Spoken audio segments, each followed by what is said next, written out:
Guys, आज हम बात करेंगे इंजीनियरिंग के लिए जब इंटरव्यू होता है तो हमें किन पॉइंटों को या किन तरीकों को अप्लाई करना पड़ेगा।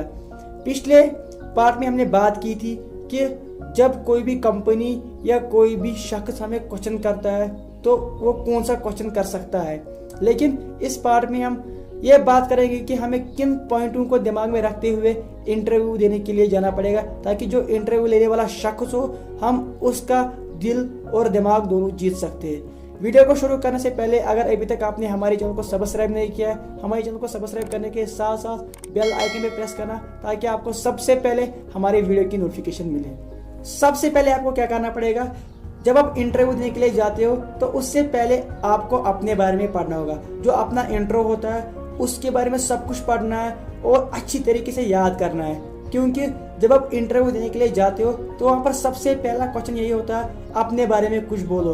और ये क्वेश्चन हर किसी से पूछा जाता है और इसका आंसर इस तरीके से देना होता है कि जो इंटरव्यू लेने वाला शख्स हो वो जान सके कि इस बंदे में कुछ कैपेबिलिटी है, ये कुछ कर सकता है। तो सबसे पहले अपना इंट्रो सही से देना होता है। जो इंट्रो के बाद क्वेश्चन होता है वो ये हो सकता है कि जो आपका जॉब है उसके बारे में। तो इससे पहले ज़रूरी ये है कि जो जॉब डिस्क्रिप्शन होता है वो पूरी तरीके से पढ़ना होता है, क्योंकि जो जॉब डिस्क्रिप्शन होता है आपकी जॉब के लिए अप्लाई कर रहे हो या आपकी जॉब के लिए इंटरव्यू दे रहे हो, तो ये ज़रूरी है कि आप सबसे पहले जॉब डिस्क्रिप्शन भी पढ़ के जाए, ताकि आपको कोई भी दिक्कत वहाँ पर इंटरव्यू के दौरान ना हो। इसके बाद आपसे क्वेश्चन किया जा सकता है कि आप किस फील्ड में स्ट्रांग हो।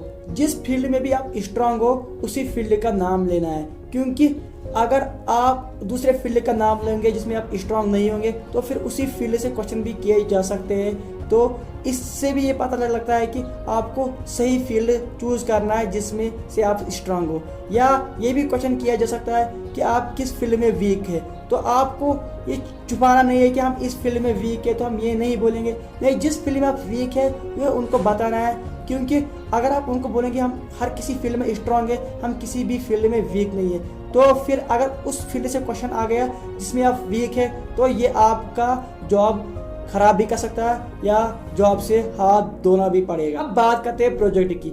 जो भी आपने प्रोजेक्ट कंप्लीट किया होगा या जो भी आपने प्रोजेक्ट बनाया होगा, तो उस प्रोजेक्ट पे पूरी तरीके से रिसर्च करनी है और पूरी तरीके से पढ़ाई करनी है, ताकि जो आपको क्वेश्चन पूछा जाएगा प्रोजेक्ट के मुताबिक तो आप उसका आंसर सही से दे सकते हो। क्योंकि प्रोजेक्ट से आमतौर पर ज़्यादा क्वेश्चन पूछे जाते हैं, क्योंकि प्रोजेक्ट मेन होता है इंजीनियरिंग में। तो ये भी जहन में रखना है कि जो प्रोजेक्ट आप बनाया है या जिस भी प्रोजेक्ट पे आपने काम किया है तो उसको अच्छी तरीके से पढ़ना है या उस पर अच्छी तरीके से रिसर्च करना है, ताकि जब इंटरव्यूअर आपको कोई भी क्वेश्चन पूछे उसके मुताबिक तो आप सही से उसका जवाब भी दे सकेंगे। अब बात करते हैं रेस्पॉन्स की।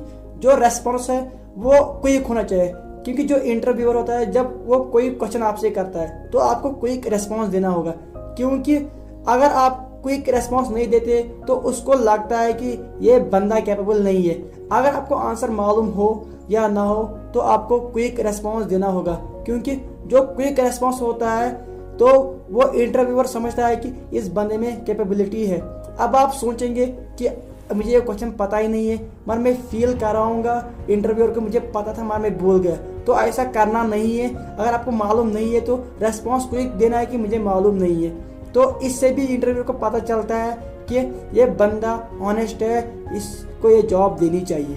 अब आपसे इंटरव्यूअर ये भी क्वेश्चन कर सकता है कि आप इस फील्ड में क्यों आना चाहते हैं। तो इंटरव्यू देने से पहले आपको इस फील्ड के बारे में सब कुछ पढ़ना चाहिए। जो भी इसका एडवांटेज हो या डिसएडवांटेज हो आपको सब कुछ पढ़ना होगा, ताकि आप सही से इंटरव्यूअर को आंसर दे सके कि हम क्यों इस फील्ड में आना चाहते हैं। अब बात करते हैं कॉन्फिडेंट की। जो कॉन्फिडेंट लेवल होती है इंटरव्यू देने वाले बंदे का वो हाई होना चाहिए, क्योंकि जो इंटरव्यूअर होता है वो आंसर से ज़्यादा उसके कॉन्फिडेंट लेवल पे नज़र रखता है।